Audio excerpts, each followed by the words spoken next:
ప్రియమైన దేవుని పిల్లలారా, మన ప్రభువును రక్షకుడైన యేసుక్రీస్తు వారి అతి శ్రేష్టమైన నామంలో మీ అందరికీ శుభములు, వందనములు తెలియజేస్తున్నాం.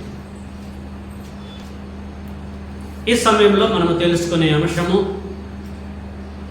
వడిగలవారు పరుగులో గెలవరు. అద్భుతమైనటువంటి అంశము. ప్రారంభం నుంచి ముగింపు వరకు మీ మనస్సులు ఎక్కడికో పంపించకుండా వాక్యం మీదనే పెట్టి ప్రతి లేఖనము ఎంత గొప్పగా ఉంటుందో, అలాగా ఉందో లేదో అని మీరు పరిశీలించాలని ప్రేమపూర్వకంగా తెలియచేస్తున్నాను. ఒడిగలవారు పరుగులో గెలవరు. ప్రియులారా, ఈ సమయంలో మనము పరిశుద్ధ గ్రంథాన్ని ఓపెన్ చేసి ఈ అంశానికి సంబంధించిన వచన భాగాలు మనము చదువుకుందాం. పాత నిబంధనలో జ్ఞాని అయిన సొలొమోను గారు రాసిన ప్రసంగి గ్రంథాన్ని ఓపెన్ చేయండి. Page number 561. ప్రసంగి గ్రంథము 9వ అధ్యాయము 11వ వచనం నేను చదువుతున్నాను. రాసుకునే వాళ్ళు రాసుకోండి. ఇమ్మీడియట్లీ మరి చూడటానికి ప్రయత్నం చేయండి. ప్రసంగి గ్రంథము 9:11. మరియు నేను ఆలోచింపగా సూర్యుని క్రింద జరుగుచున్నది నాకు తెలియబడెను. ఒడిగలవారు పరుగులో గెలవరు, బలము గలవారు యుద్ధమునందు విజయమందరు. జ్ఞానము గలవారికి అన్నం దొరకదు, బుద్ధిమంతులగుట వలన ఐశ్వర్యము కలగదు. తెలివి గలవారికి అనుగ్రహము దొరకదు. ఇవన్నీ ఎలాగ దొరుకుతాయంటే, 1 అదృష్టవశము చేతనే, 2 కాలవశము చేతనే. అందరికీ స్టార్టింగ్ ఫ్రమ్ ఆదాం అందరికీ కలుగుచున్నవి. చాలా దేవుని పిల్లలారా, ఒక అద్భుతమైనటువంటి లేఖన భాగాన్ని మనం చదువుకున్నాం. మన అంశములకు సంబంధించింది. సొలొమోను గారు ఈ ప్రసంగి గ్రంథం రాశాడు.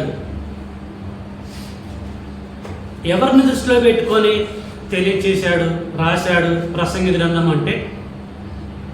ఆ కాలంలో ఉన్న ఇశ్రాయేలీయులని, ఇప్పుడున్నటువంటి జనరేషన్, యేసు వచ్చేంత వరకు పుట్టేటువంటి జనరేషన్ దృష్టిలో పెట్టుకొని ఈ యొక్క గ్రంథాన్ని గ్రంథస్థం చేయడం జరిగింది. సొలొమోను గారు ఇశ్రాయేలీయుల యొక్క 3వ రాజు. మొదటి రాజు సౌలు, 2వ రాజు దావీదు, 3వ రాజు సొలొమోను. సొలొమోను కంటే ముందు 2 రాజులు ఉన్నారు. వారికంటే ముందు న్యాయాధిపతులు ఇశ్రాయేలుని పరిపాలించారు. న్యాయాధిపతుల కంటే ముందు పితరులు దేవుడి చిత్తాన్ని అక్కడున్న ప్రజలకు తెలియచేశారు. నేనేం చెప్పబోతున్నానంటే, సొలొమోను కంటే ముందు ఉన్నటువంటి తరముల వారికి దేవుడి జ్ఞానము అమితముగా లేదు. ఈ సొలొమోనుకే దేవుడు అద్భుతమైనటువంటి జ్ఞానాన్ని దయచేశాడు, అతను అడగకపోయినప్పటికీ. అంటే నీ ప్రజలకు నేను తీర్పు తీర్చాలి కదా, ఉన్న లిటిల్ జ్ఞానం సరిపోదు కదా, మరి ఏంటి పరిస్థితి అన్నప్పుడు జ్ఞానము దేవుడు దయచేశాడు. దయచేసి ఏమంటుందంటే, నీకున్న జ్ఞానము, నేను నీకు ఇచ్చిన జ్ఞానము నీకంటే ముందు వారికి ఎవరికి ఇవ్వలే. ఫర్ యువర్ కైండ్ ఇన్ఫర్మేషన్ అంటాడు సొలొమోన్ తోటి. నా కుమారా సొలొమోన్, నీ తర్వాత వచ్చేటువంటి మానవాళికి కూడా ఈ జ్ఞానము ఉండదయ్యా అని చెప్పేసి అన్నాడు. ఒక్కసారి తీసేయమని. కాబట్టి ప్రియులారా, జ్ఞానవంతుడు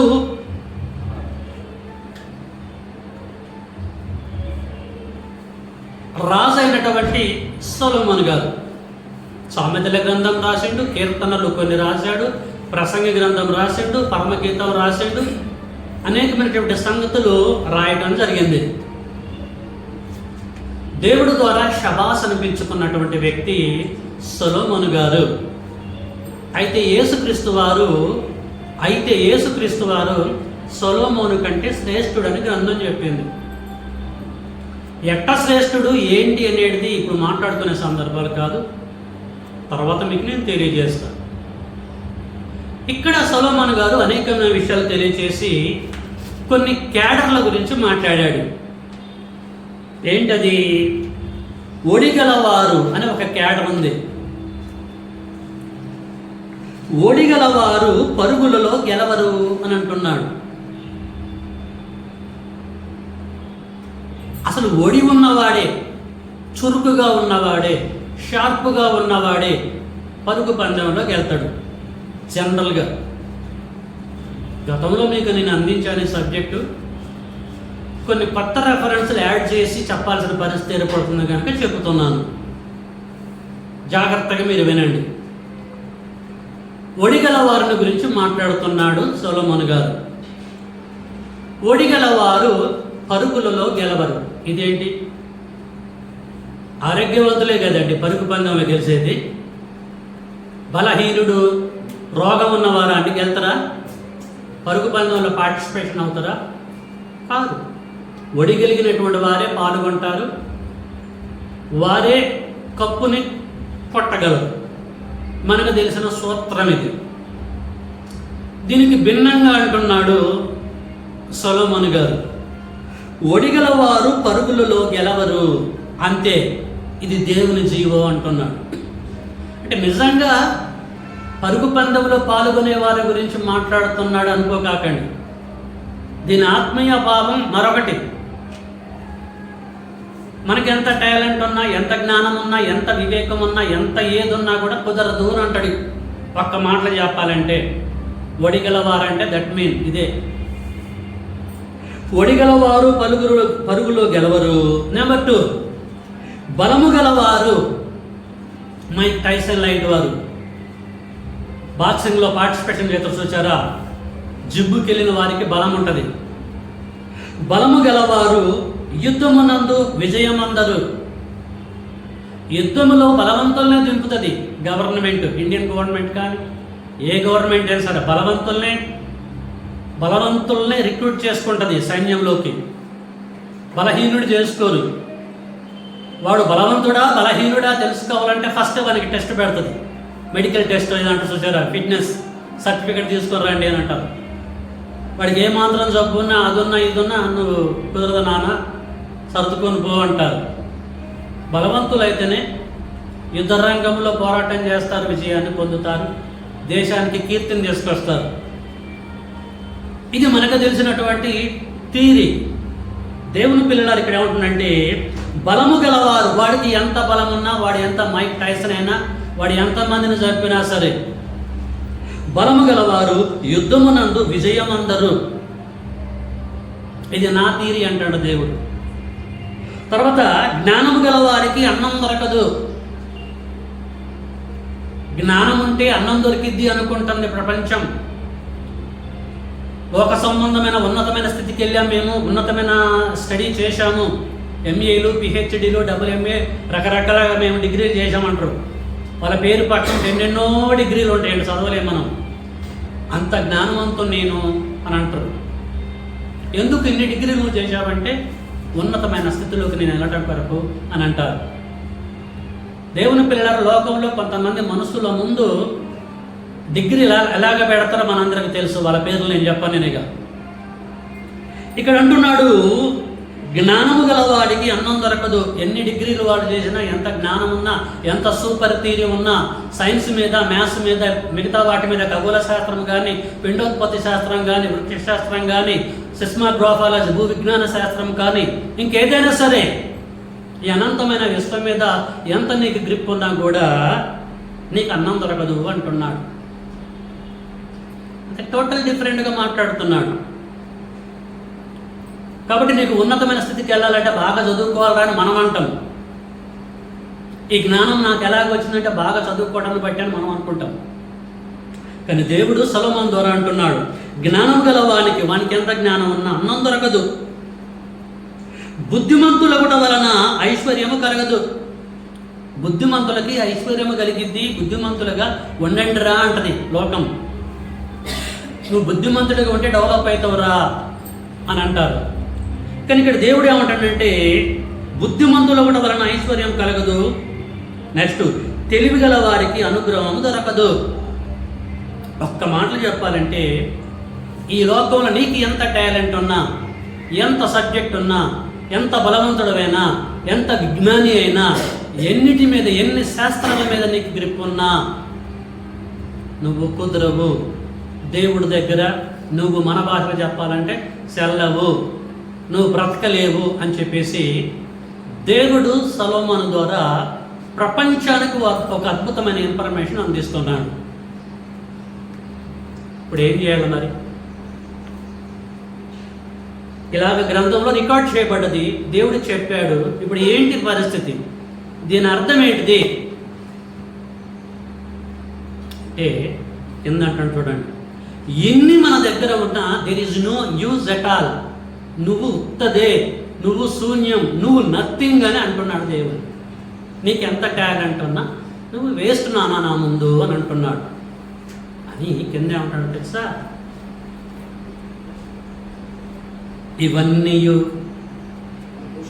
ఇప్పుడు చెప్పినవన్నీ అదృష్టవశము చేతనే, కాలవశము చేతనే అందరికీ కలుగుచున్నవి.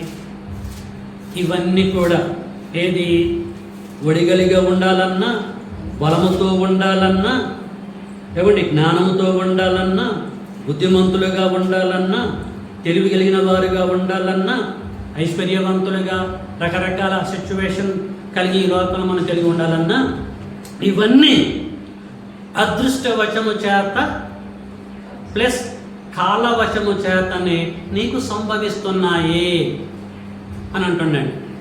అదృష్టవశం అంటే అదృష్టమును బట్టి, కాలమును బట్టి ఇవన్నీ కూడా నువ్వు కలిగి ఉంటున్నావు, నువ్వు పొందగలిగి ఉంటున్నావు. ఇట్స్ నాట్ యువర్ గ్రేట్నెస్, నీ గొప్పతనం కాదు ఇది.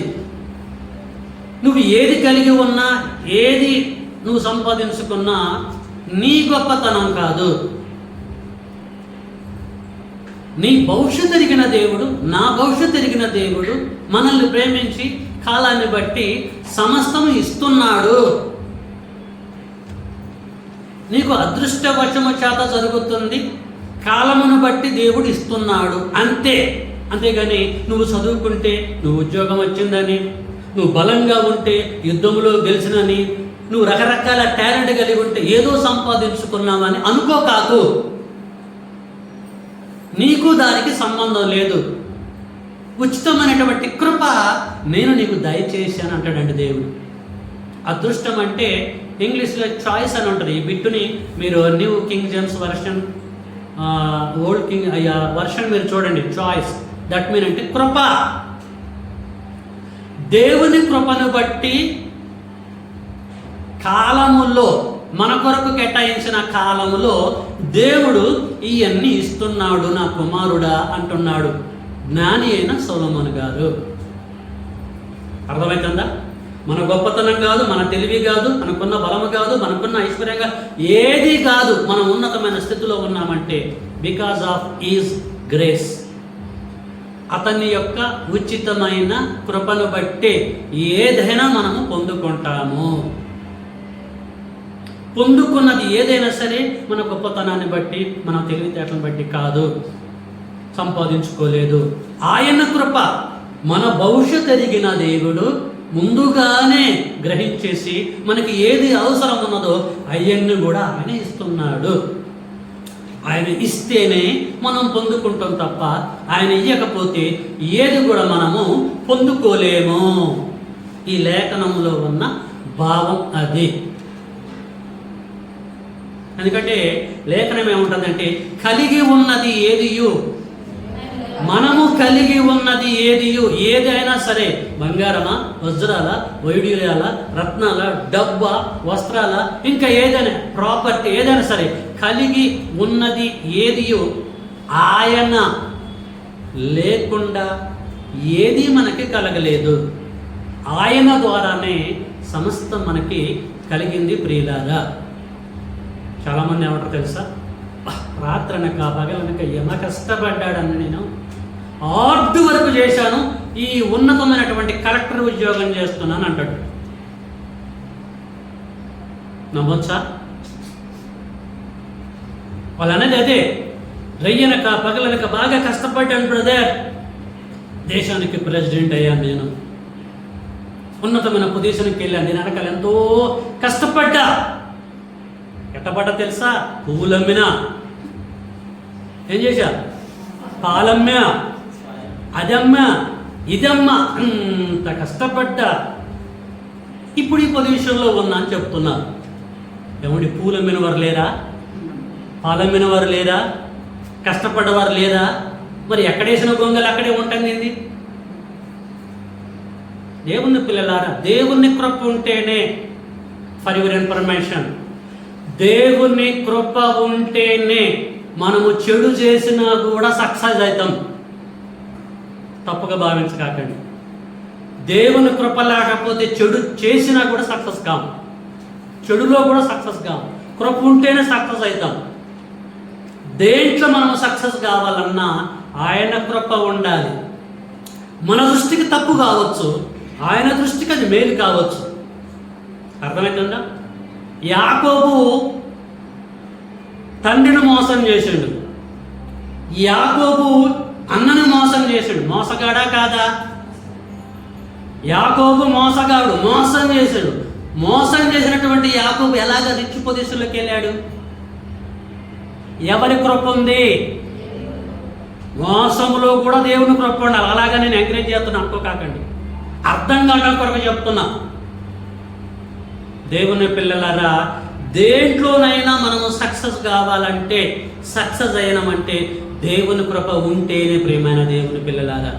అంతేగాని మన తెలివిని బట్టి, మన జ్ఞానాన్ని బట్టి, మన బలమును బట్టి, మనకున్న అందాన్ని బట్టి, మనకున్నటువంటి హైట్ను బట్టి, మనకున్న స్థితిగతులను బట్టి కాదు. We are nothing in front of him. ఆయన ముందు దేనికి పనికి రానటువంటి వారం మనం. అందుకొరకే సొలొమోను గారు సామెతల గ్రంథం రాస్తూ అంటాడు, ఆయన తలుసుకుంటే పెంట కుప్పల మీద మనం ఉన్నా పైకి లేపుతాడటండి. తెలుసా లేఖనం? పెంట కుప్పల మీద నుండి పైకి లేపువాడు ఆయనే. ఆయన నువ్వా? ఆయన. దేవుని పిల్లలారా, మనం మట్టిని పట్టుకున్నాం అనుకో, అర్థం కావడం కొరకు బంగారం కావాలంటే ఆయన కృప ఉండాలి.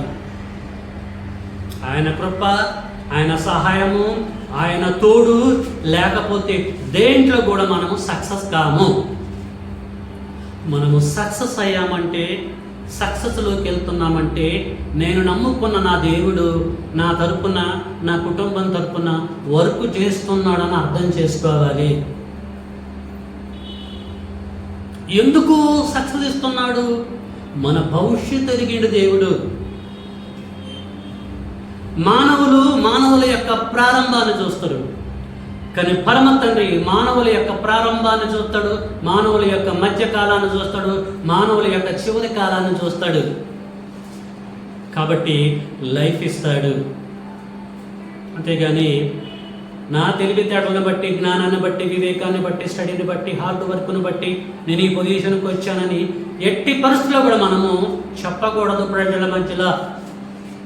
అప్పుడు చెప్పినవంటే credit goes to you only. నీకే పోయింది కదా, నాకే పోయింది కదా, మరి దేవుడికి ఆడితే లేదు కదా, దేవుడికి లేకుండా చేస్తాను. అర్థమవుతుందా చందు? కష్టపడ్డాను, నాకు ఉద్యోగం వచ్చింది అని నువ్వు చెప్తున్నావంటే ఇందులో దేవుడిని ఇన్వాల్వ్ చేయట్లేదుగా మనం. అంటే దేవుడు పిచ్చోడా మనల్ని పుట్టించినందుకు? ఆ క్రెడిట్ నీకు రాకూడదు, నాకు రాకూడదు, దేవునికి రావాలి. చాలామంది దేవుణ్ణి మహింపరచలేదు ప్రియమైన దేవుని పిల్ల. అంత నాది నాది నాది నాది అని చెప్పేసి అంటున్నారు. దేవుడు ఇర్మియా సేవకుడు ద్వారా ఏం చెబుతున్నాడు ఒక్కసారి మనము ఇర్మియా గ్రంథంలోకి వెళ్దాం. దయచేసి ఇర్మియా గ్రంథం తీయండి. ఒక అద్భుతమైనటువంటి విషయము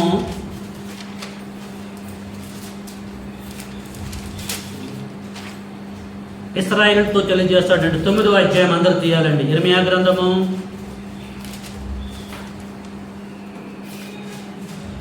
9వ అధ్యాయము 23, 24. యెహోవా డైరెక్ట్ అయిపోయి ఇలాగ సెలవిస్తున్నాడు. జ్ఞాని, భూమి మీద బ్రతుకుతున్నటువంటి జ్ఞానులు ఉన్నారు కొంతమంది. జ్ఞాని తన జ్ఞానమును బట్టి, శూరుడు తన శౌర్యమును బట్టి ఎట్టి పరిస్థితుల్లో కూడా వెర్రవేగొద్దు, కాలు రగరేద్దాం దాని అర్థం. జ్ఞాని తన జ్ఞానమును బట్టి, శూరుడు తన శౌర్యమును బట్టి అతిశయింపకూడదు. ఐశ్వర్యవంతుడు తన ఐశ్వర్యను బట్టి అతిశయింపకూడదు. అతిశయించాలనుకున్నవాడు అసలు దేనిని బట్టి అతిశయించాలి అంటే, భూమి మీద కృప చూపుచు, భూమి మీద కృప చూపుచు నీతి న్యాయములు జరిగించుచున్న యెహోవా నేనే అని వాడు గ్రహించి నన్ను పరిశీలనగా తెలుసుకుడును బట్టి అతిశయింపాలి. అట్టి వారిలో నేను ఆనందించువాడనై ఉన్నానని యెహోవాయే సెలవిస్తున్నాడు. జ్ఞాని తన జ్ఞానాన్ని బట్టి ఫీల్ కావద్దు. ఐశ్వర్యవంతుడు ఐశ్వర్యాన్ని బట్టి ఫీల్ కావద్దు. ఎవరైనా సరే వారికి ఉన్న స్థితిని బట్టి ఫీల్ కావద్దు. కానీ నాకు ఈ స్థితి ఎవరిచ్చారు, ఎవరి వలన కలిగింది, ఇది నా గొప్పతనం కాదు. ఐఎమ్ నథింగ్, నేను శూన్యం, నేను మట్టి లాంటి వాడిని. ఇలాంటి నాకు మహోన్నతుడైన దేవుడు నాకు లైఫ్ ఇచ్చాడు అని ఎవరైతే అనుకుంటారో, ప్రజల మధ్యలో ఎవరైతే ఈ విషయం చెప్తారో, అట్టి వారి విషయంలో నేను ఆనందించువాడనై ఉన్నాను అని చెప్పేసి అంటున్నాడు పరమ తండ్రి. నన్ను హైలైట్ చేయాలి, మిమ్మల్ని మీరు హైలైట్ చేసుకోకూడదు. మిమ్మల్ని మీరు హైలైట్ చేసుకుంటే నేనెందుకు మరిగా పిచ్చోన్నా? ఎందుకు నిన్ను కలగజేసినట్టు? నిన్ను కలగజేసి నీ తల్లి గర్భంలో నిన్ను పుట్టించి 9 మగవారైతే ఆడవారైతే 10 నెలలు ఉంచి ఈ లోకానికి తీసుకొచ్చి నిన్ను పెంచి పెద్దవాడిగా చేశాను కదా. నేను నీకు లైఫ్ ఇచ్చాను కదా. మరి నాకు రావాల్సిన ఘనత నాకు రాలేదు కదా. ఆ ఘనతని నువ్వు తీసుకుంటున్నావు కదా. మలాకి గ్రంథములు అంటాడు కదా, అనడం లేదా? ఏమన్నాడు దేవుడు మలాకి గ్రంథములో? నేను తండ్రినైతే మీరు పిల్లలైతే, నేను యజమానునైతే మీరు నా సేవకులైతే, మరి నాకు రావాల్సిన ఘనత రాకుండా ఏమైంది? ఇది ఎంతవరకు న్యాయము? మీరు నన్ను గణపరుస్తారేమని మీకు నేను లైఫ్ ఇస్తే మిమ్మల్ని మీరే గణపరుచుకుంటున్నారేంటి? ప్రజల మధ్యలో మీకు మీరే ఆ గొప్పవారిగా ఫీల్ అవుతున్నారేంటిది? ఇది బాధాకరంగా ఉందని చెప్పేసి ప్రియులారా, దేవుడు మలాకి ప్రవక్త ద్వారా ఇశ్రాయేలుకి తెలియజేస్తాడు. నేను తండ్రిని అయితే నాకు రావాల్సిన ఘనత ఏమైంది? నన్ను మీరు గణపరచాలి. ఒక 50 ఏళ్ల క్రితమో 70 ఏళ్ల క్రితమో నేను 0. అలాంటి నాకు నా దేవుడు నాకు లైఫ్ ఇచ్చాడని చెప్పేసి నువ్వు అనాలి, నేను వినాలి, ప్రజలు మొత్తం వినాలి, వారందరూ కూడా నన్ను గణపరచాలి. ఇది నీ పట్ల నాకున్న ప్రణాళిక. నీకు లైఫ్ ఇస్తే నువ్వేం చేశావు? నన్ను మినిమైజ్ చేశావు, నువ్వు హైలైట్ అయిపోయావు అని చెప్పేసి అంటున్నాడు ప్రియులారా మలాకి ప్రవక్త ద్వారా. దేవుని పిల్లలారా, దయచేసి అర్థం చేసుకుందాం. మనం ఏ పొజిషన్లో ఉన్నా, దారిద్ర్య రేఖకి దిగువ భాగంలో ఉన్నా, కొంచెం ఎక్కువ వచ్చినా, ఇంకా మంచి పొజిషన్లోకి వచ్చినా, ఆ పొజిషన్ అంతా కూడా ఇచ్చింది మనకి మహోన్నతుడైన దేవుడు. అవునా కాదా? దేవుడే ఇచ్చాడు. ఎందుకు? నువ్వు పుట్టాలని ఎప్పుడైనా అప్లికేషన్ పెట్టుకున్నావా? ఆయనకి ఖమ్మంలోనే పుట్టాలి, ఖమ్మం జిల్లాలో పుట్టాలి, ఫలానా తండ్రికి నేను పుట్టాలని ఎప్పుడైనా మనం అప్లికేషన్ పెట్టుకున్నామా? పెట్టుకోలేదే. మనకు సంబంధం లేకుండా పుట్టాము. ఎట్లా పుట్టాము? నువ్వు కావాలి, నేను కావాలని మహోన్నతుడైన దేవుడు ఎప్పుడో తన గ్రంథపు చుట్టలలో రాసుకున్నాడు. రాసుకున్న దాని ప్రకారంగా పుట్టించాడు. పుట్టిన నా కుమారుడు బ్రతకాలంటే సామర్థ్యం దయచేయాలి అనేసి పుట్టిన మనకి సమస్త సామర్థ్యాన్ని అనుగ్రహించాడు. భవిష్యత్తు ఎరిగినటువంటి దేవుడు. అర్థం చేసుకోండి. ఒక రైతు ఒక పొలములో ఒక మొక్కని నాటిండంటే మొక్క నాటమని చెప్పేసి అన్నదా రైతుని? చెప్పలే. వాడే వెళ్ళాడు, తీసుకొచ్చాడు, నాటాడు. నాటిన తర్వాత ఏం చేస్తాడు రైతు? నీళ్ళు పోయాలి. It's is duty. పెరుగుతున్నది, దానికి రోగం వస్తుంది, ఏం చేస్తాడు? గాంచోకి వెళ్తాడు, మందు తీసుకొస్తాడు, కొడతాడు. ఓకేనా? పెరిగింది, పెద్దదైపోయింది, ఎండిపోతుంది, ఏం చేస్తాడు? నీళ్లు పెట్టాల్సిందే ఖచ్చితంగా. అర్థం చేసుకోండి. దానికి అక్కరగా ఉన్నవేదో, ఆ మొక్కకి అక్కరగా ఉన్నవేదో అది అడగడానికి ముందే గమనించి ఒక రైతు మొత్తం సప్లై చేస్తాడు. అలాగే భూమి మీద దేవుడు మనల్ని పుట్టించాడు. ఏ టైంలో ఏది అవసరం ఉంటుంది, ఏంది భవిష్యత్తుకి అన్ని సప్లై ఆయన చేస్తున్నాడు. కాబట్టి మనం ఏం చేయాలంటే దేవుణ్ణి గణపరచాలి, దేవుణ్ణి మహిమపరచాలి, దేవుణ్ణి ఉన్నతమైనటువంటి స్థితికి మనము తీసుకెళ్ళాలి. ప్రియమైన దేవుని పిల్లలు, అది పక్కకు పెట్టేసి నా గొప్పతనాన్ని బట్టి, నా స్టడీని బట్టి, నా హార్డ్ వర్క్ని బట్టి, నా బిజినెస్ని బట్టి, నా ఆ వ్యాపారాన్ని బట్టి, దీన్ని బట్టి మంచి పొజిషన్కి నేను వెళ్ళానని చెప్పేసి చాలామంది ప్రియులారా దేవుణ్ణి పక్కకు పెట్టేసి ఇష్టానుసారంగా ప్రవర్తిస్తున్నారు. జ్ఞాని తన జ్ఞానమును బట్టి, ఐశ్వర్యవంతుడు తన ఐశ్వర్యను బట్టి అతిశయించొద్దు. వాడు నన్ను బట్టి ఐశ్వర్యం అతిశయించాలి అని చెప్పేసి అంటున్నాడు. సీనాయి మీద దేవుడు మోషేతో అంటాడు, నువ్వు వెళ్ళి ఐగుప్తు దేశానికి ఫరోతో మాట్లాడి నీ సహోదరులైన ఇశ్రాయేలు మొత్తం తోడుకొని వచ్చేసి కానాను దేశంలో ప్రవేశపెట్టు. అందుకొరికి నిన్ను పుట్టించాను నా కుమారుడా మోషే అంటాడు. అర్థమవుతుందా? సీనాయి కొండ మీద నువ్వు వెళ్ళి ఫరోతో మాట్లాడి ఇశ్రాయేలు మొత్తం తోడుకొచ్చేసి కానాను దేశంలో ప్రవేశపెట్టు, నిన్ను అందుకొరికి నేను పుట్టించాను అంటాడు. చేయుటకు చేతికొచ్చింది పని. ఏం చేయాలి క్యాండిడేటు? లేఖనం ఏమంటుంది? చేయుటకు నీ చేతికి వచ్చిన ఏ పనైనా, దొంగ పని కాదండి, చేయుటకు నీ చేతికి వచ్చిన ఏ పనైనా దేవుడికి సంబంధించింది ఏ పనైనా నీ శక్తిలో లోపము లేకుండా ఉందనుకో, నువ్వు చేయటమే. నీ శక్తి లోపము లేకుండా జరిగించు అని లేఖనం ఉంది. మోషేకి అర్థం కావాల వాస్తవంగా. ఎందుకంటే మోషే సకల విద్యలలో ప్రావీణ్యుడు. ఐగుప్త దేశంలో ఉన్న భాషలన్నింటి మీద మోషే గారు మంచి పట్టున్నటువంటి వ్యక్తి. పివి నరసింహరావు గారి గురించి తెలుసు కదా, ఎన్ని భాషలు ఉన్నాయండి, ఎన్ని భాషలు వస్తాయంటే. ప్రియమైన దేవుని పిల్ల అర్థం చేసుకోండి. అంతకంటే మన భాషలో చెప్పాలంటే తురుమండి మోషే. అన్ని భాషల మీద మంచి గ్రిప్ ఉంది. ఫరో కుమారుడిగా ఎదుగుతున్నాడు, సకల విద్యలు నేర్చుకున్నాడు. అప్పుడు ఏమంటాడు తెలుసా? సనుగు, నాకు మాట్లాడటం రాదు, రాజు దగ్గరికి వెళ్ళి నన్ను ఆయన ముందు నిలబెడుతున్నారు, ఎందుకయ్యా నన్ను పంపిస్తున్నారు, అసలు ఎందుకు ఈ డ్యూటీ నాకు అప్పచెప్తున్నారు, వేరే వాళ్ళని మీరు ఏర్పాటు చేసుకోండి, నా వల్ల కాదని దేవుడికి చెప్తాడండి. దేవుడు ఈయని బీపీ పెంచుకుంటాడు. మన భాషలో చెప్పాలని ఏమంటాడు తెలుసా? చూద్దామా? నిర్గమకాండం 3వ అధ్యాయంలోకి వెళ్దాం. నిర్గమకాండము దయచేసి అందరు తీయాలండి. 3వ అధ్యాయము, నిర్గమకాండం 3వ అధ్యాయము 5వ వచనం, క్షమించండి 4వ అధ్యాయము 11వ వచనం. నిర్గమకాండము 4వ అధ్యాయము 11వ వచనము. యెహోవా అంటున్నాడు, యెహోవా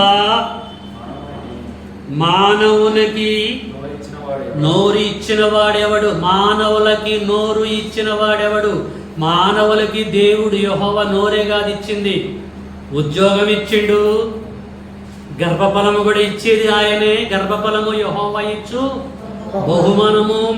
ఉద్యోగం కావచ్చు, బిజినెస్ కావచ్చు, డబ్బు కావచ్చు, ఐశ్వర్యం కావచ్చు, బంగారం కావచ్చు, వజ్రాలు కావచ్చు, వైడూర్యాలు కావచ్చు, రత్నాలు కావచ్చు, బట్టలు కావచ్చు, ఏదైనా సరే ప్రాపర్టీ. ఒక నోరు దగ్గర నిలబడ కాకండి. ఇక్కడ అంటున్నాడు, యెహోవా మానవులకు నోరు ఇచ్చిన వాడెవడు? మూగవానినే గాని, చెవిటివానినే గాని, దృష్టి గల వానినే గాని, గుడ్డివానినే గాని పుట్టించింది ఎవరు? ఎవరంటలే, అసలు ఎవడు అని అంటాడు. ఆయనకే పాపం వస్తుంది. ఎవడనుకుంటున్నావు రా నువ్వు? అసలు నన్ను చూసి నువ్వు ఏమనుకుంటున్నావు? నువ్వు అసలు నీ మదిలో నా గురించి ఏం ఆలోచిస్తున్నావు? నువ్వు ఎలా థింక్ చేస్తున్నావు నువ్వు? సూపర్ అండి. యెహోవా మానవులకు నోరిచ్చిన వాడెవడు? మూగవానినే గాని, చెవిటివానినే గాని, దృష్టి గలవానినే గాని, గుడ్డివానినే గాని పుట్టించింది ఎవడు? యెహోవానైన నేనే కదా.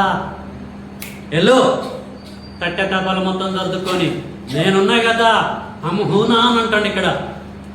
నేనున్నా, నువ్వు వెళ్ళేసాయి, నీకే ప్రాబ్లం లేకుండా చూసుకోవాల్సిన బాధ్యత నాది. అసలు ఈ పని చేయటం కొరకే కదా నేను మీ తల్లి గర్భంలో పుట్టించింది. నేను ఒక నోరే కాదు నేను ఇచ్చింది, మానవులందరూ కూడా సమస్త సామర్థ్యాన్ని ఇచ్చింది నేను అని చెప్పేసి అంటున్నాను. ప్రియమైన దేవుని పిల్లగా, అర్థమవుతుందా అండి? ఏదైనా సరే, ఏది కలిగి మనం ఉన్నా కూడా ఇదంతా కూడా మహోన్నతుడైనటువంటి దేవుడు మనకి ఇచ్చుడని చెప్పేసి ప్రియులారా మనము అర్థం చేసుకోవాలి. కానీ మన తెలివితేటలను బట్టి, మన జ్ఞానాన్ని బట్టి, వాటిని ఆధారం చేసుకొని మనం బ్రతుకుతూ మనల్ని మనం హైలైట్ చేసుకోవటానికి ఎట్టి పరిస్థితుల్లో కూడా ఛాన్స్ లేదు. సామెతల గ్రంథం 3వ అధ్యాయం. సామెతల గ్రంథం 3వ అధ్యాయంలో ఒక చక్కని విషయము తెలియచేస్తున్నది జ్ఞాని. 5వ వచనం. సామెతల గ్రంథం 3వ అధ్యాయం 5వ వచనం. నీ స్వబుద్ధిని, నీ సొంత బుద్ధిని ఆధారము నువ్వు చేసుకొనవద్దు.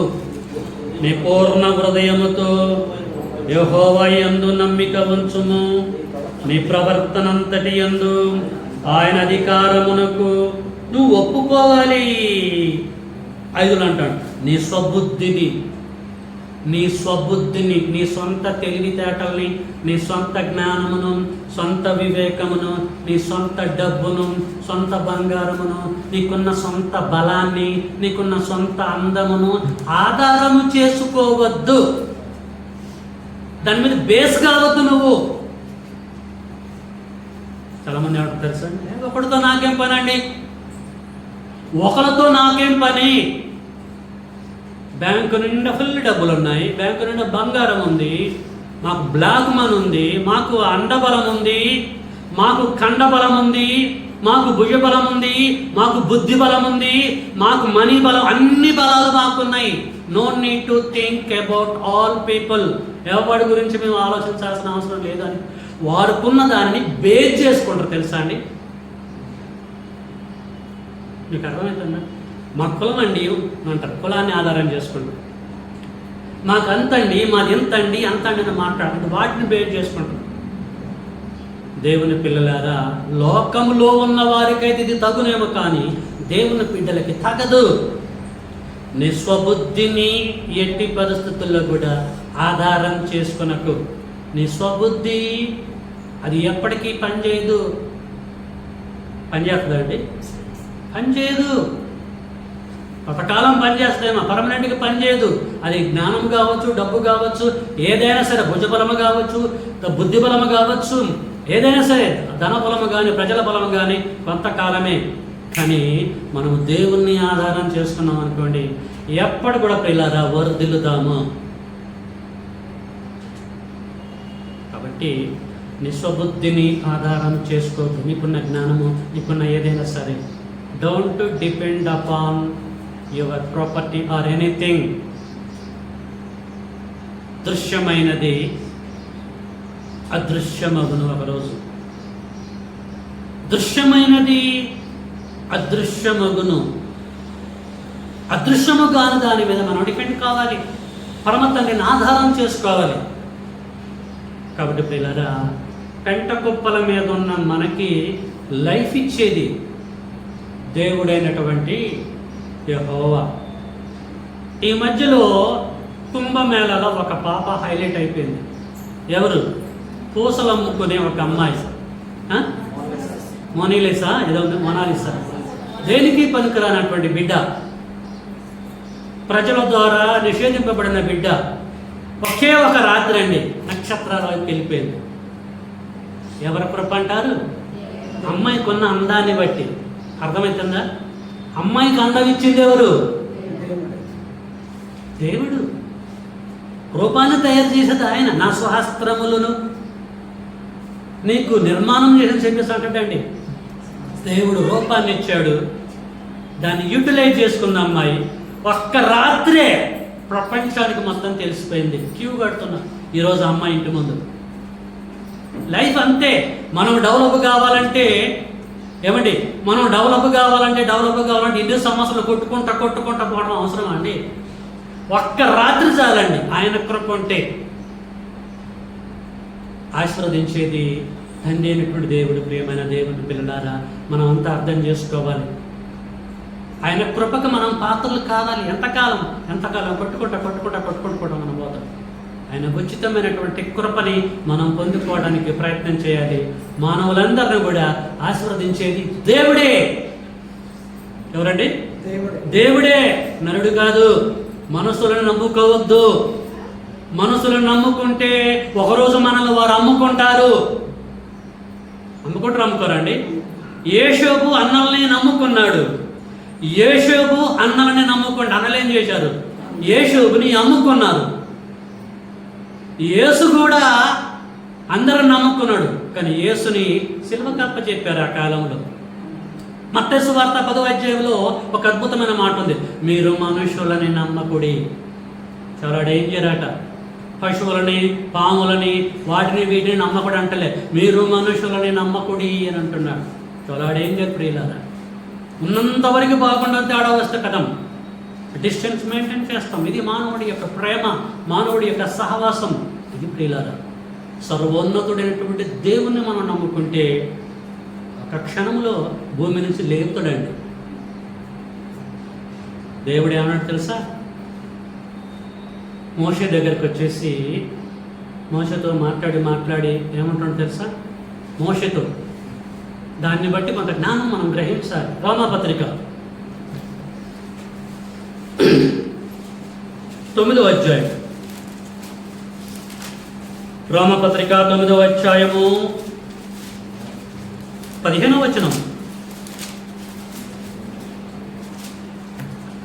రోమపత్రిక 9వ అధ్యాయము 15 కానుంచి 14 కానుంచి చదువుతున్నా చూడండి. కాబట్టి ఏమందుము దేవుని యందు అన్యాయం కలదా?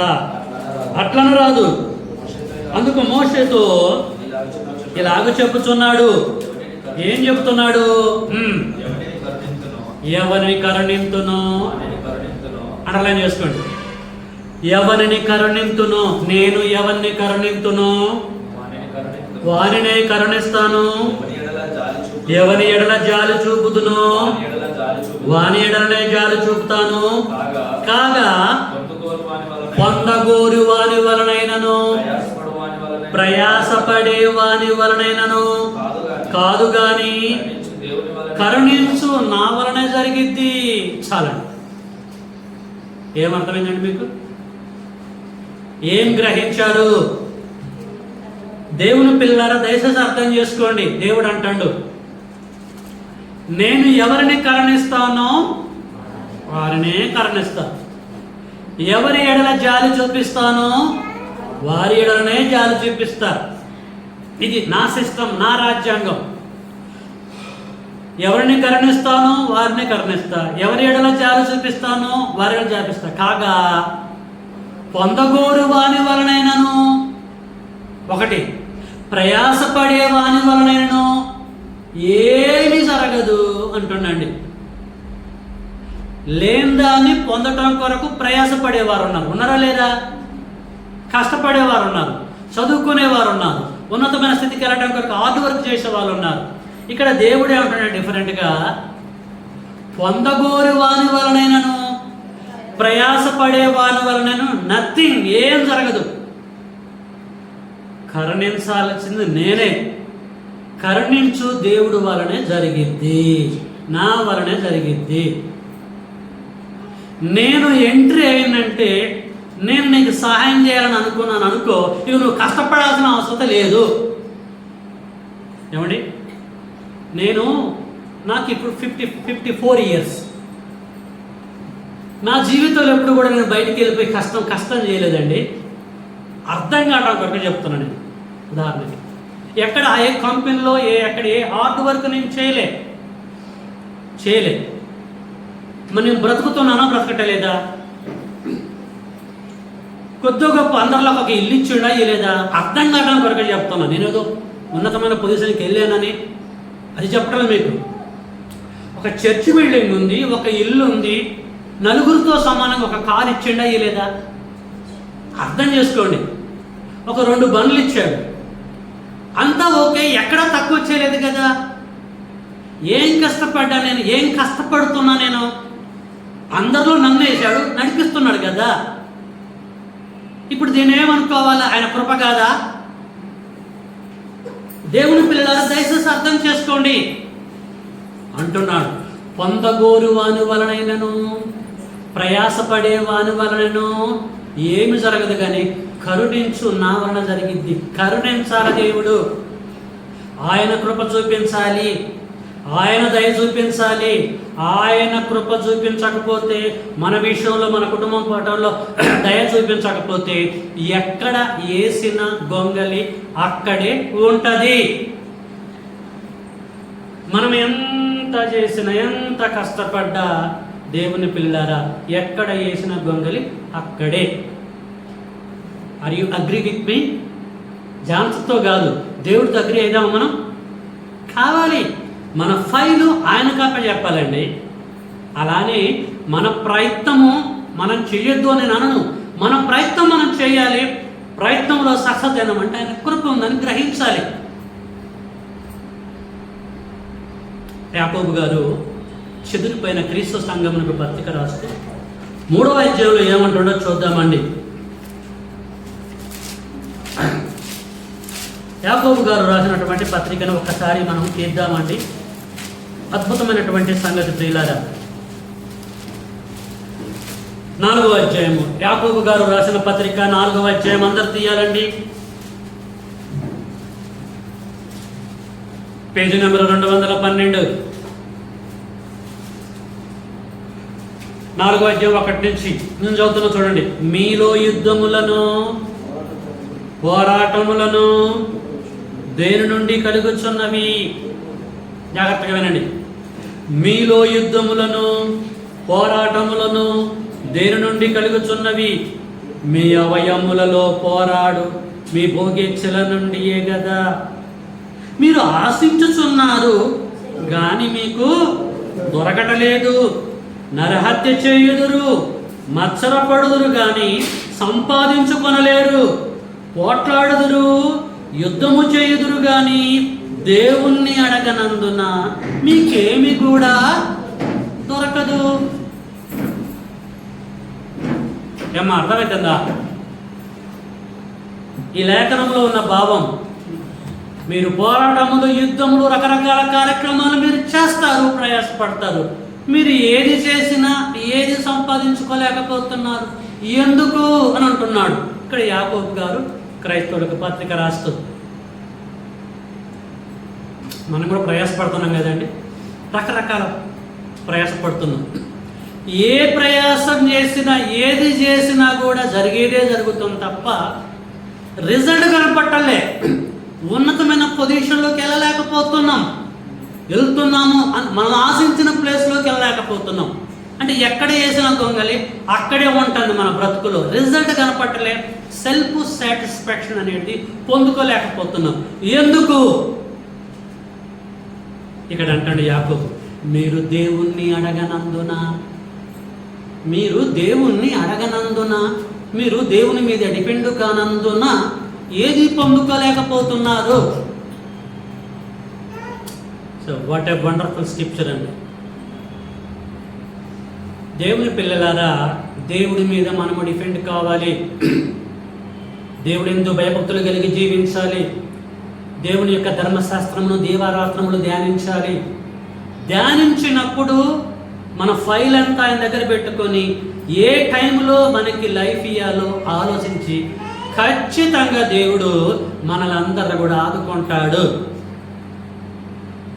అర్థం చేసుకోండి, మనం సక్సెస్ అయ్యాము, ఒక ఉన్నతమైన స్థితిలోకి వెళ్ళామంటే అతని కృప కాదా? రాత్రి ప్రదీప్ వాళ్ళ ఇంట్లో మేము మీటింగ్ పెట్టాం. వాళ్ళ నాన్నగారు సింగరేణి కాంగ్రెస్లో జాబ్ చేసి రిటైర్డ్ అయ్యారు. ఒకప్పుడు బ్రతుకు వాళ్ళ నాన్న చెప్పాడు నాకు, అయ్యా నా పరిస్థితి ఇలాగుంది, ఒకప్పుడు ఇలాగుంది. నాది ఎలాగుందంటే, అయ్యోది ఏం బస్తుంది, కింటా అరకింటా, అది నా బతుకు అప్పుడు అలాగుంది, ఎవరు పట్టించుకోలేదు అయ్యాను. కానీ దేవుడు నా పక్షాన నుండి నేను ఎత్తుకునే విధంగా, రన్ చేసే విధంగా కృప చూపించాడు. ఈరోజు నేను ఉన్నతమైన స్థితిలో నేనున్నాను అంటున్నాడు. దేవుని పిల్లలారా, దేవుని మనం గణపరచాలి, దేవుని మహిమపరచాలి. మనం సక్సెస్ అయ్యామంటే, ఆ పొజిషన్లోకి మనం వచ్చామంటే, it's not our plan, it's God's plan before foundation of this world. జగత్ పునాది వేయటానికి ముందే దేవుని యొక్క సంకల్పం ఇది. ఆ సంకల్పానుసారంగానే భూమి మీద మనం బ్రతుకుతున్నాము. సామర్థ్యాన్ని దయచేసేది మనందరికీ మహోన్నతుడైనటువంటి దేవుడు. చాలామంది అంటున్నారు, మా బాహుబలము, మా తెలివితేటలు, అది ఇది, దానిని బట్టే మేము ఈ పొజిషన్లో ఉన్నాం. No, 100% wrong. అది దేవుని కృపను బట్టి ప్రేమైన దేవుని బిడ్డలారా మనము ఆ పొజిషన్కి వచ్చాం. యోబు గారు దీవింపబడ్డ తర్వాత మొత్తం పోయింది కదా. యోబు గారు దీవింపబడ్డ తర్వాత ఫైనల్లో మొత్తం పోయింది. ఏమన్నాడు? పోయిన దాని గురించి, పొందుకున్న దాని గురించి యోబు గ్రంథం 1వ అధ్యాయంలో ఏం చెప్పిండండి? యెహోవా ఇచ్చెను, యెహోవా తీసుకొని పోయాను అని చెప్పేసి అంటాడండి. ఇచ్చేది యెహోవా, ఏమాత్రం తేడా చేసినా తీసుకుని పోయేది కూడా యెహోవాయే. ఎలాగ దాన్ని యూటిలైజ్ చేస్తున్నాం, దాన్ని బేస్ చేసుకుని మన కుటుంబ సభ్యులు ఎలాగ పోషిస్తున్నాం, ఎంతవరకు వారి కొరకు ఖర్చు చేస్తున్నాం, ఎంతవరకు ధర్మంగా దాన్ని వాడుతున్నాం, అన్ని చూస్తాడు దేవుడు. తేడా వచ్చేస్తూ పిల్లలా ఘోరంగా ఉంటుంది మన పరిస్థితి. కాబట్టి వడి గలవారు పరుగులలో గెలవరు, జ్ఞానము గలవాడికి ఐశ్వర్యము దొరకదు. ఈ లోకంలో ఏది మనకున్నా దాన్ని బేస్ చేసుకొని దాని వలన మేము బ్రతుకుతున్నామని ఎట్టి పరిస్థితుల్లో కూడా మనము అనకూడదు. ఓకే, చివరికి ఒక లేఖనం చూసుకొని క్లోజ్ చేసుకున్నాం సబ్జెక్ట్. దావీదు గారు దేవుడి యొక్క మందిరాన్ని కట్టిన తర్వాత చక్కగా ఎలాగ ప్రార్థన చేస్తున్నాడో చూసుకున్నామండి. ఇశ్రాయేలు యొక్క రాజు దావీదు గారు దేవుని మందిరం కట్టిన తర్వాత ఏమంటాడో చూద్దాం. మొదటి దినవృత్తాంతముల గ్రంథంలోనికి వెళ్దాము. 29వ అధ్యాయము. మొదటి దినవృత్తాంతముల గ్రంథము 29వ అధ్యాయము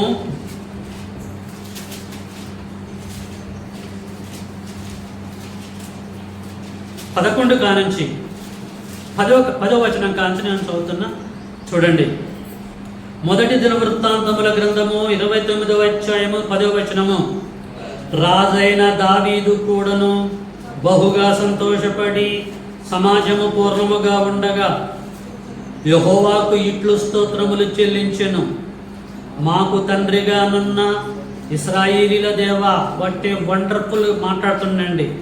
మాకు తండ్రిగా నున్న ఇశ్రాయేలీల దేవా యెహోవా, నిరంతరము నీకు స్తోత్రారుడు, నీవు స్తోత్రారుడు.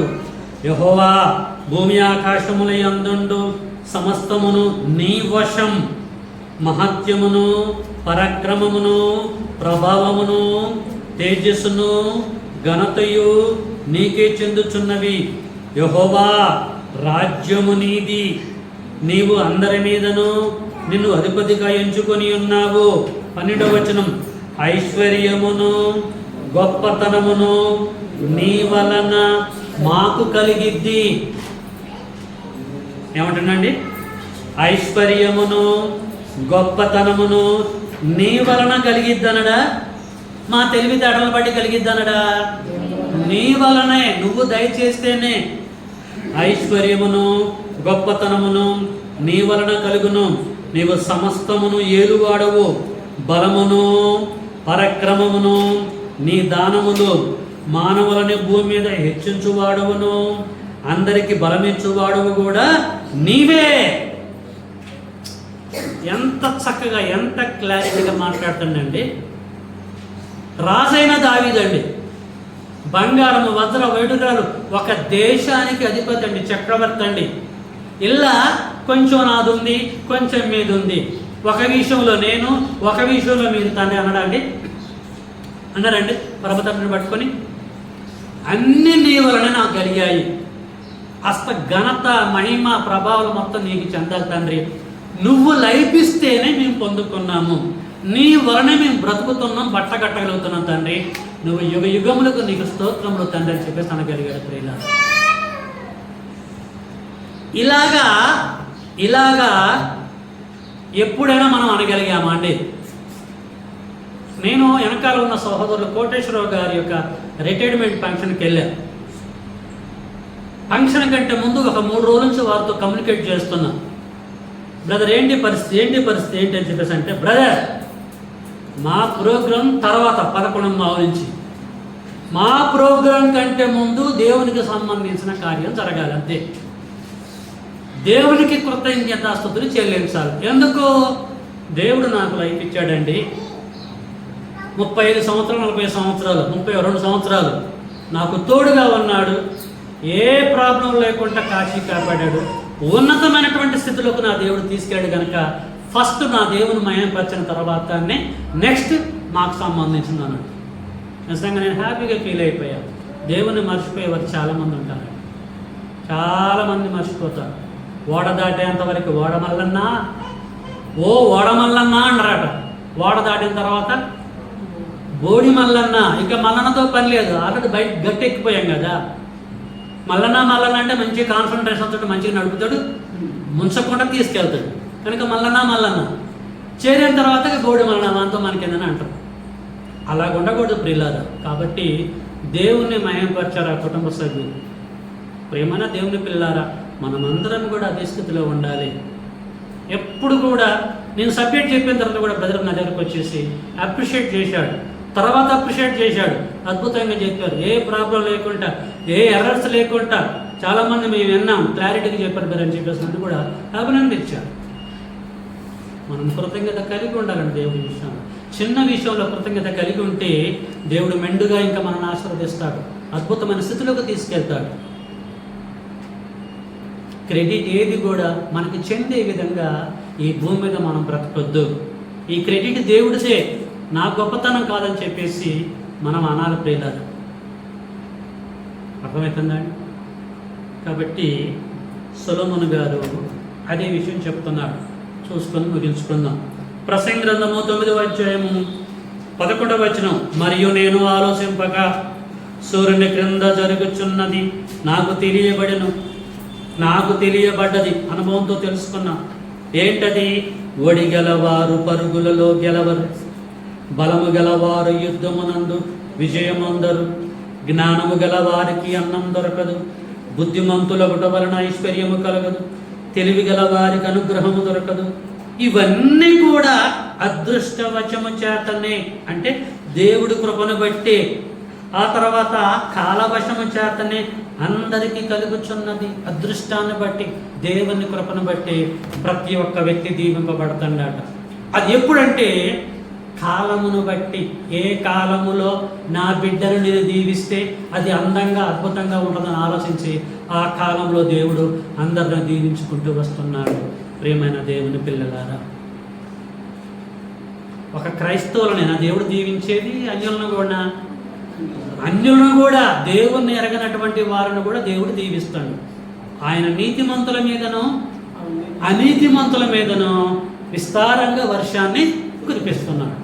ఇప్పుడు వర్షం పడుతుందంటే మంచివారు ఉపయోగించుకుంటారు, దొంగలు కూడా ఉపయోగించుకుంటారుగా.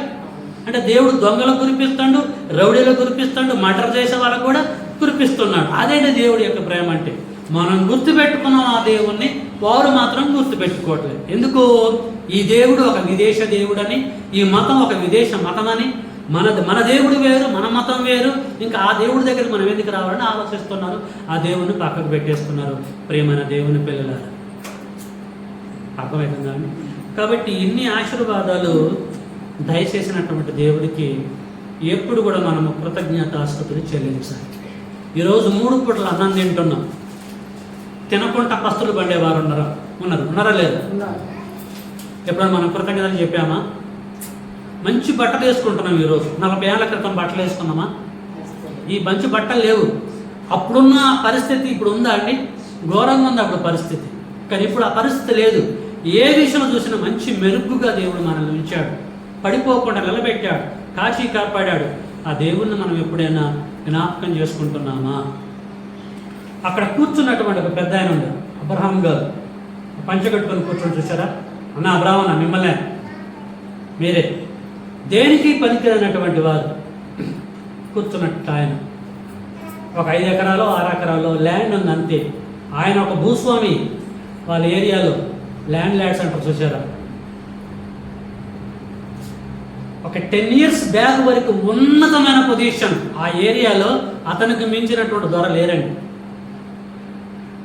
అలా దేవుడు ఆయనకి లైఫ్ ఇచ్చాడు. ఒకప్పుడు జీరో. ఆయన దగ్గర కూర్చొని మాట్లాడితే అనేకమైన సంగతులు తెలియచేస్తాడు. అట్లా దేవుడు కృప చూపించాడు. అందరినీ దీవిస్తాడు దేవుడు, అందరినీ ఆశీర్వదిస్తాడు. కాకపోతే సీరియల్ ప్రకారంగా. అప్పటివరకు మనం ఏం చేయాలంటే వెయిట్ చేయాలి. ఆయన బలిష్టమైన రెక్కల కింద దీన మనస్సులుగా ఉండాలి ఆ సమయం వచ్చేంతవరకు. అర్థమవుతుందండి? ప్రతి ఒక్కరిని దేవుడు దీవించి ఆశీర్వదించేటువంటి వాడే మహోన్నతుడైన మన దేవుడు. చాలామంది ఏమంటారంటే, వారిని ఆశీర్వదించారు, నన్ను ఎందుకు ఆశీర్వదించలేదు, నన్ను ఎందుకు దీవిస్తుంది అంటారు. తప్పది. ఎప్పుడు మనల్ని ఆశీర్వదిస్తే కరెక్ట్ ఆయనకు తెలుసు. ప్రతి దానికి ఒక సమయం ఉంది. కాబట్టి ప్రియమైన దేవుని పిల్లలు, వడిగలవారు పరుగులలో గెలవరు. లోక సంబంధంగా ఆయన కృప ఉంటేనే ఆ ఒడిగలిగిన వాడు గెలుస్తాడు. వాడికి బలం ఉన్నంత మాత్రంలో, తెలివితేటలున్నంత మాత్రంలో డెవలప్ కావాలంటే కుదరదు. ఆయన కృప ఉంటేనే అందులో మనం సక్సెస్ అవుతాం. మనము చేసే ఏ పనిలోనైనా మనము సక్సెస్ కావాలంటే ఆయన కృప ఉండాలి. Whether it is good or bad, అది మంచి కానీ చెడే కానీ. నీ దృష్టికి అది చెడు కావచ్చు, ఆయన దృష్టికి అది మంచి కావచ్చు. భవిష్యత్తు ఆయన తెలుసు కాబట్టి సక్సెస్ కావాలంటే ఆయన కృప ఉండాలి. ఓకేనండి. చక్కగా ఓపికతో దేవుని జ్ఞానం మీద విన్నందుకు మిమ్మల్ని అందరూ కూడా అభినందిస్తూ, మిమ్మల్ని అందరినీ హెచ్చరిస్తూ, నన్ను నేను హెచ్చరించుకుంటూ ఈ కొద్ది మాటలు నేను ముగిస్తున్నాను. Thank you for your attention. మీ అందరికీ వందనాలు.